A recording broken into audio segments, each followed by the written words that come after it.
Hi, welcome to a quick walk around video for our Vauxhall Corsa VXR. Number one, apologies about the conditions here. I'm just running out of time today. Had it out in the dry, lovely, and a downpour has descended on me just as I was finishing the photographs off. So the photographs are mainly in the dry, so have a good look at those. Condition is lovely. I'm not trying to disguise anything by having it in the rain here. So I'll take you around and show you everything I can see as if I was buying the car myself. Just going to preface it by saying I am not an expert on Corsa VXRs. We usually get the sort of run-of-the-mill ones like these over here. So I don't know what's extra and what's not off the top of my head. I will go around and show you everything I can see. So some of it might just be pointless information for you, but hopefully it's reasonably informative. Right, the colour, I looked that up, is flash blue, which is nice. I've not seen a VXR in that colour before, so I don't know if that's rare or not. Again, I'm not an authority. LED running lights, xenon headlights. I think this is like possibly a DIY or aftermarket job. The carbon grille there. It's all blacked everywhere as well. Whether, again, that's aftermarket or not, I don't know. 18-inch alloys, they're in really nice condition. They look like they've not long been refurbed. I wouldn't say they're coming up 10 years old. Again, whether that's an original colour or not, I don't know. They look very nice. Carbon effect mirror caps there. Privacy glass through the back. Side skirts obviously is part of the VXR package. Spoiler with the integrated rear brake light. Twin exhaust pipes down there with like a gloss black valance. Really lovely exhaust note to it. Drives superb as well, really pulls along.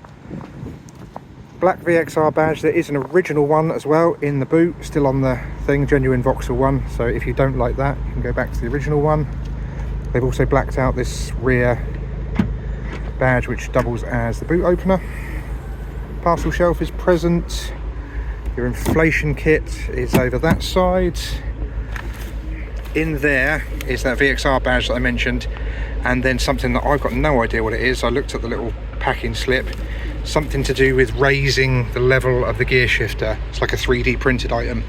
I'll include pictures of that so you can see what I mean, but honestly no idea. Under here nothing to see because it's got the inflation kit. There's no room for a spare wheel or anything like that.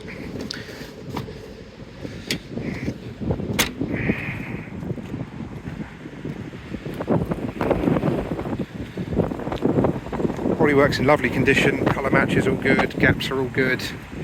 It's HPI clear, so really clean and tidy. Only thing I could spot was a couple of stone chips on the bonnet, which I'll get to in a second, which look to have been touched in with the correct colour, so you can barely notice them.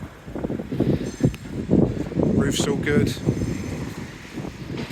I'm sure I spotted one little parking dent on it somewhere. Oh, it's just there. Ooh. Not even a parking dent, it's more of a chip, isn't it? If you can see that, you'd be doing very well actually with this camera. It's just there.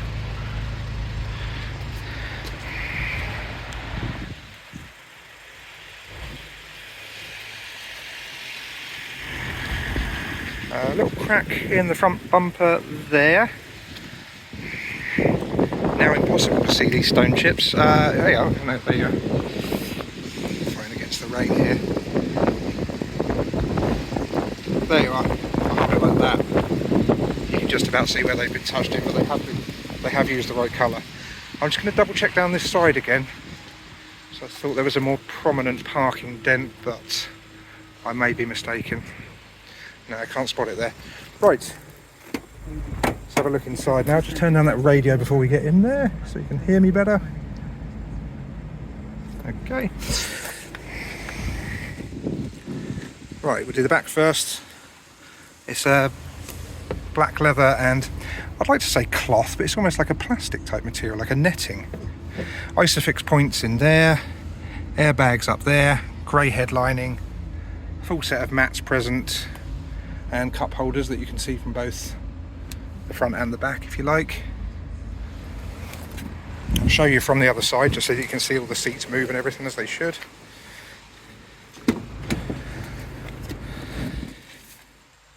Three headrests along the back, really nice condition. Onto the front seats, they're these big Recaro bucket seats with the logos on the back. Airbags on the side here, logos embossed. or debossed, I can never remember. Actually just stitched in, I think. Yeah, they're stitched. So lovely sporty seat. On that side there's just a couple of little areas where they're coloured black, and it's obviously worn off, someone's had a belt or something. I thought it was something we needed to scrub off, but it's actually discoloration of this sort of black weave. Anyway, back to where we were. Height adjustment on the passenger seat. VXR door sills, they look like they could be illuminated ones, because that's a bit of an indent there, so could well be illuminated. Electric windows. The full set of mats continues into the front. Airbag up here.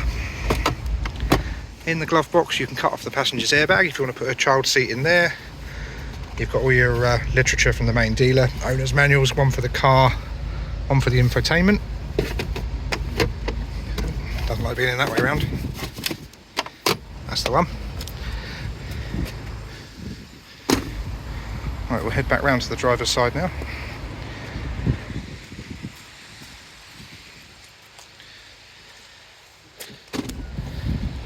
So yeah, that's those bits I was trying to show you from the other side, and there's a little split in just the leathery type section of the bucket seat there as well. Always the way on the Corsas, any Vauxhall actually of this sort of age. I think it's like an artificial leather, and it's more prone to splitting there. If that bothers you, let us know and we'll see if we can do something with it. Electric windows you've already seen. It's obviously got electric mirrors as well, not power folding, just electrically adjustable. Lights here, which I showed you I think at the front, they are xenon. 2 keys, both original Vauxhall flip out ones with the remote locking on. And I'm going to get inside to show you the rest of it. There's the miles, 78,855 as it sits there. Lovely flat bottomed multifunction leather steering wheel. Cruise control over this side, audio and phone controls over this side. If you click that one, there's no phone connected. Obviously I've not connected my own phone up to the Bluetooth, but those voice buttons spring into action once your phone's connected. Airbag just there as well, of course. Heater vents, hazard lights. If I press the home button on here, audio, go to the source, AM, FM, DAB, USB, auxiliary and Bluetooth. I know they're a bit difficult to read because they're greyed out. They light up when something's connected to them. Then you've got your phone link up there, apps here, which I think you can set up like screen mirroring for, it hasn't got its own native sat nav if you like, but you can mirror it from your phone, like that sort of stuff. Aircon controls down here. Oh. Auxiliary, USB, and 12-volt point, storage, gear shifter, VXR logo, 6-speed, little area for storage, traditional mechanical handbrake, not electric one. You've got some airbags up on here, passenger doesn't get a mirror, driver does, sensors and microphones and everything for the Bluetooth and the alarm, interior lighting and a regular rear view mirror. That is everything I can spot on the car. Really nice. The drive is the main thing I would say with this. It really does drive beautifully. But I'm hoping I've explained the spec well enough. If there's something I've missed, please do give us a shout and I'll pop out and check for you straight away. I will include as many pictures as possible of the interior, the exterior and the paperwork, along with these narrated walk around videos. The idea is to give you the experience of coming to the site without having to come to the site. Something we started doing during COVID and has been successful since. Sort of pairs with our delivery service. So if you like what you've seen here and you want this car, you leave us a small deposit, we run the vehicle to you. If you like it, you pay the balance and keep the car. If you don't like it, we come back. So it's very simple, risk-free, but if you need it explained in further detail, please do give us a shout. I'm sure I had something else to say as well. Right, yes. Very important thing. If it's this car in particular you want to come and look at, please do call ahead and make an appointment. If you're just coming down for browsing in the traditional fashion, here we are, main road car site in Gosport, loads and loads of stuff to look at, accessible 7 days a week. We are a small two-man business, often one of us is here at a time, so it is difficult to be on site all of the advertised opening hours. So I'd hate for you to waste a journey, drive down like 2 hours and we're not here. So if you're interested in one car in particular, phone ahead and make an appointment. We'll make sure someone's here to accommodate you. Okay, that's everything I've got to say. Thank you very much for watching.